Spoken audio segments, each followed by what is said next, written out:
भारतीय अंतराळ संशोधन संस्था पुन्हा एकदा इतिहास रचण्याच्या तयारीत आहे। सूर्याची रहस्य उलगडण्यासाठी प्रक्षेपित करण्यात येणारी मोहीम प्रोबा 3 साठी इस्रो सज्ज झाली आहे।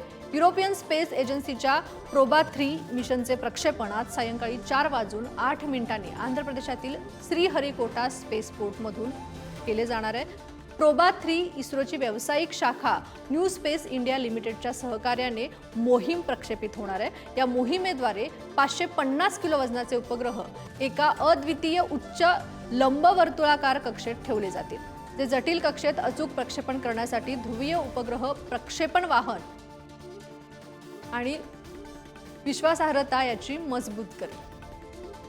आपल्यावर डायरेक्ट परिणाम करणारी गोष्ट म्हणजे सौर वारे। त्या सूर्यावरून निघणारे असंख्य चार्ज पार्टिकल्स हे जोरात तिथनं फेकल्या जातात आणि त्यांची खूप मोठी प्रचंड गती असते आणि ते काही विशिष्ट काळामध्ये जेव्हा खूप जास्त होतं तेव्हा पृथ्वीवरील सगळे दळणवळण बंद पडण्याचे पण आपल्याला अनुभव आहेत। तर ह्या वाऱ्यांचा अभ्यास करण्यासाठी सूर्यबिंब हे झाकून ठेवावं लागतं आणि ते करण्यासाठी हा प्रोबा नावाची यंत्रणा पाठवलेली आहे।